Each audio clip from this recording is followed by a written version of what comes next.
आज आपण बनवतोय freshness overload T time orange cake. अंडी आणि इसेन्स अजिबात न वापरलेला हा केक चहा बरोबर मस्तपैकी एन्जॉय करता येतो। हिवाळ्यामध्ये एका फळाची कायम रेलचेल असते, ती म्हणजे संत्री। हिवाळ्यामध्ये मुबलक मिळणाऱ्या या फळापासून आज आपण एक पदार्थ करणार आहोत आणि जो एकदम रिफ्रेशिंग आहे, सिट्रसी फ्लेवरचा आहे, तो म्हणजे ऑरेंज केक। चला तर मग बनवूया winter special immunity booster orange cake. रेसिपीची सुरुवात करू। Welcome back to my channel food stories by Pallavi Kaushik.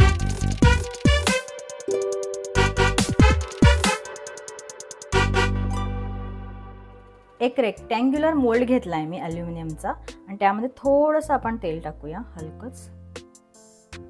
सगळं व्यवस्थित आपण पसरून घेऊ, मोल्डला लावून घेऊ, नीट स्प्रेड करू।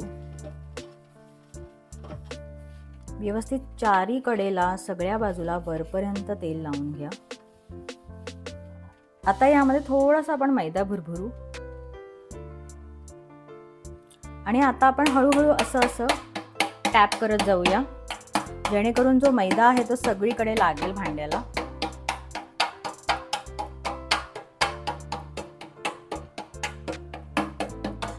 भांडं आता आपण थोडंसं टिल्ट करून साईडला आपण ते लागेल अशा पद्धतीने लावून घेऊ। असं सगळ्या मोल्डला आपण लावून घेऊ, मैदा व्यवस्थित कोट करून घेऊ आणि त्यानंतर एक्सेस जो मैदा आहे तो झटकून काढून टाका। हे मोल्ड मी आता असं रेडी केलेले आहे आणि आता आपण पुढची प्रोसेस करूया आणि हे बाजूला ठेवू। आपण बटर पेपर केक मोल्डच्या साईज मध्ये कापून सुद्धा हा केक सिक्युअर करू शकतो, पण मला स्वतःला ही ओल्ड स्कूल मेथड जास्त आवडते, कारण त्यामध्ये कटिंग आणि सायझिंग करण्याचा वेळ आपला वाचतो आणि कधी कधी बटर पेपर आपल्याकडे अवेलेबल नसेल तर तुम्ही ही ओल्ड स्कूल मेथड वापरू शकता। सगळ्यात पहिले ही स्टेप नक्की करा, कारण केक बॅटर बनल्या बनल्या आपल्याला मोल्ड मध्ये ओतायला लागतं। त्यामध्ये वेळ गेला तर केक बसतो आणि पाहिजे तसा स्पॉन्जी होत नाही। बेकिंग मोल्ड केल्यानंतर सगळ्यात महत्त्वाची स्टेप आहे अवन प्रीहीटला लावणे। बेकिंग मध्ये टायमिंग आणि साहित्याचं प्रमाण याला खूपच महत्त्व आहे। केक बॅटर बनवायला आपल्याला साधारणपणे 20 मिनिटं लागतील आणि केक बॅटर जे आहे ते मोल्ड मध्ये गेल्यानंतर लगेचच प्रीहीटेड अवन मध्ये गेलं पाहिजे, तरच तो केक आपला स्पॉन्जी होईल, उठेल, व्यवस्थित रेज होईल। केक बॅटर जर आपण करून ठेवलं आणि नंतर अवन प्रीहीटला लावला तर 10 मिनिटाच्या टाइम लॅप्समुळे आपली पूर्ण रेसिपी बिघडेल, केक असा बसेल आणि असा पाहिजे तसा स्पॉन्जी होणार नाही।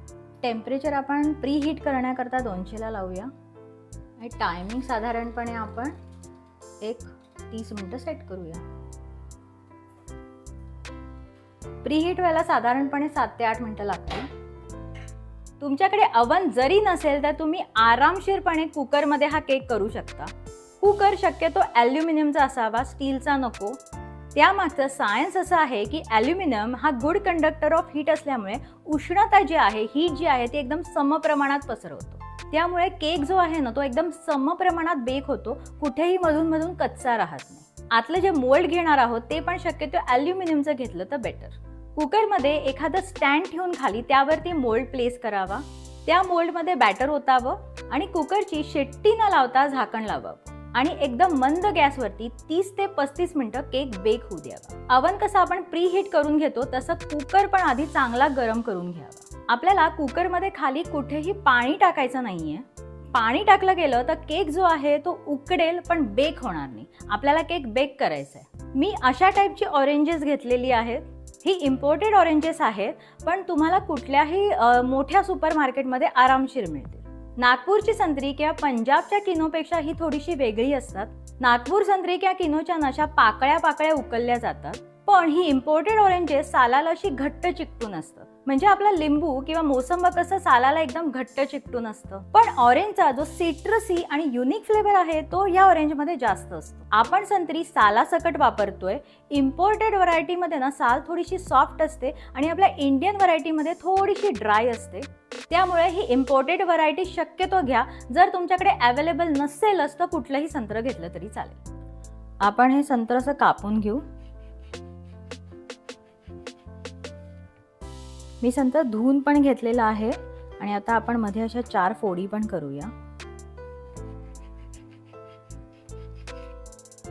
त्याचं देठ असं थोडंसं बाजूने आपण कापून घेऊ आणि असं मधून पण कापून घेऊ। चेक करा त्यामध्ये कुठल्या बिया आहेत ना,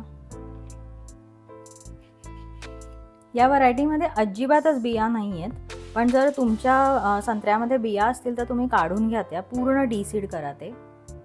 एका बोलमध्ये आपण हे काढून घेऊ सालासकट. एका ब्लेंडर जारमध्ये आपण ही सगळी संत्री टाकूया. यामध्ये घालूया मोजून अर्धा कप मिल्कमेड. मिल्कमेडचा आजकाल ना कंडेन्स मिल्कचा असा साधारणपणे स्क्वीझी पॅक येतो, तो ह्या गोष्टीला थोडा बरा पडतो, कारण ना त्या टिनमध्ये नंतर जर उरलेलं मिल्कमेड असतं ते थोडंसं वेस्टेज होतं. त्यामुळे शक्यतो अशा प्रकारचा पॅक मिळाला तर तुम्ही बघा. इथे ॲड करूया. तुम्हाला एग घालून हा केक बनवायचा असेल तर कंडेन्स मिल्कला रिप्लेस करून त्याऐवजी 2 अंडी घालून सेम मेथड फॉलो करावी. यामध्ये घालूया आता अर्धा कप साखर आणि सगळ्यात लास्टला अर्धा कप तेल. आता हे सगळं व्यवस्थित मिक्सरमधून आपण ब्लेंड करून घेऊ. मेक शुअर की जी साल आहेत जी ते व्यवस्थित ब्लेंड होतील, अजिबात त्याचे ट्रेसेस राहणार नाही. अशा प्रकारे हे मिक्सचर तयार होतं. आणि आता आपण हे बाजूला ठेवूया. एका मिक्सिंग बाउलमध्ये आपण प्लेस करूया एक चाळणी. त्यामध्ये घालूया 1 कप मोजून मैदा. ॲड करूया बरोबर 2 टीस्पून बेकिंग पावडर.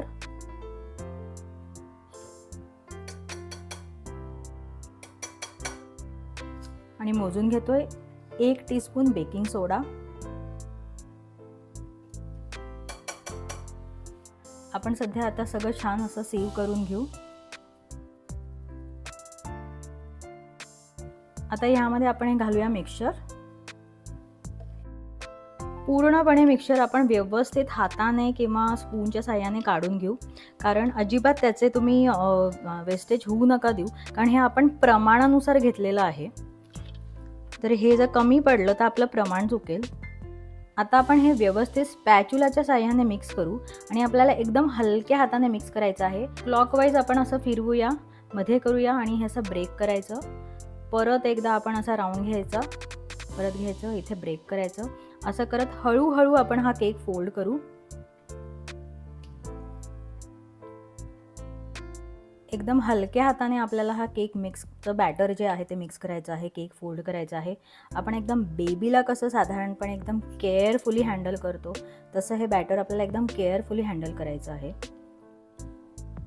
हळूहळू मैदा त्यामध्ये इनकॉर्पोरेट होतो. केक बॅटर असं व्यवस्थित सगळं फोल्ड करा. मैदा असा छान मिक्स झाला पाहिजे, पण खूप जास्त जोरजोरात हलवू नका, हलक्या हाताने हलवा. तुम्ही बघाल तर थोडंसं हे केकच्या बॅटरसाठी थोडंसं घट्ट आहे. ॲक्च्युली घट्ट किंवा पातळ हे जे आपलं ऑरेंज आहे केवढं सिट्रसी आहे, केवढं ज्युसी आहे त्यानुसार डिसाईड होतं. त्यामुळे जर तुम्हाला या स्टेजला वाटतं की थोडंसं बॅटर जे आहे घट्ट आहे, तर त्यावेळेला आपण ह्यामध्ये थोडंसं दूध ॲड करून आपलं जे बॅटर आहे त्याची कन्सिस्टन्सी मॅच करू शकतो. यामध्ये आपण घालूया थोडंसं दूध, मिक्स करून घेऊ आणि केकची बॅटरची कन्सिस्टन्सी ॲडजस्ट करू. नीट मिक्स करून झाल्यावरती तुम्ही बघाल त्याची अशी केकसारखी कन्सिस्टन्सी आलेली आहे. आता हे मिक्सचर आपण मोल्डमध्ये पोर करू.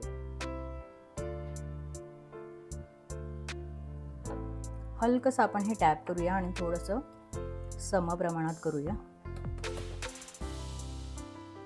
आणि हे बॅटर आता आपण ओव्हनमध्ये प्लेस करूया. सेंटरला थोडा ॲडजस्ट करूया.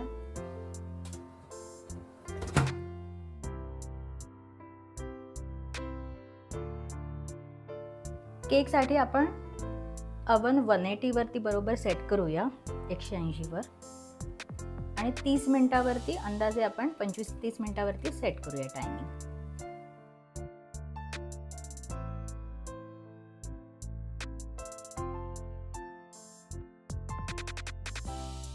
साधारणपणे 30 मिनिटांनी आपला मस्तपैकी केक बनून तयार आहे.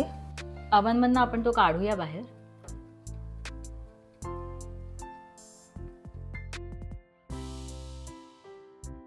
केक बाहेर काढल्यानंतर तुम्ही तो बाजूला ठेवा 10 ते 15 मिनिटं मिनिमम, कारण त्यावेळेला केकचं स्ट्रक्चर बनत असतं. जर तुम्ही आधीच तो बाहेर काढला किंवा तो कापण्याचा प्रयत्न केला तर केक हा ब्रिटल असतो, तो तुटू शकतो आणि त्याला स्ट्रक्चर प्राप्त होणार नाही. त्यामुळे आत्ता सध्या आपण हे 10 मिनिटं बाजूला ठेवूया रेस्ट करायला.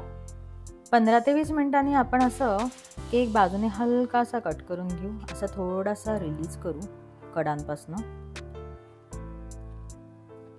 यावरती अशी एक प्लेट प्लेस करूया आपण आणि आता आपण हे पालथं करूया.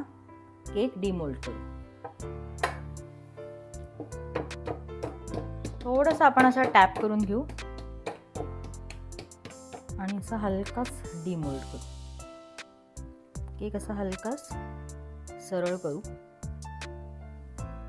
आपला मस्तपैकी ऑरेंज केक रेडी आहे. छानपैकी आता त्याला कट करूया.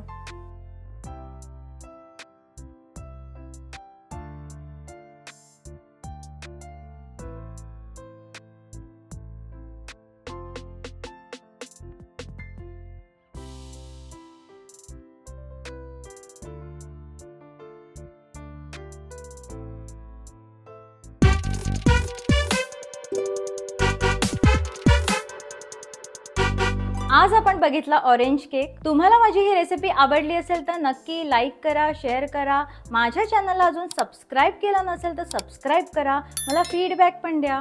चला तर मग भेटू नेक्स्ट एपिसोडमध्ये. Till then bye bye.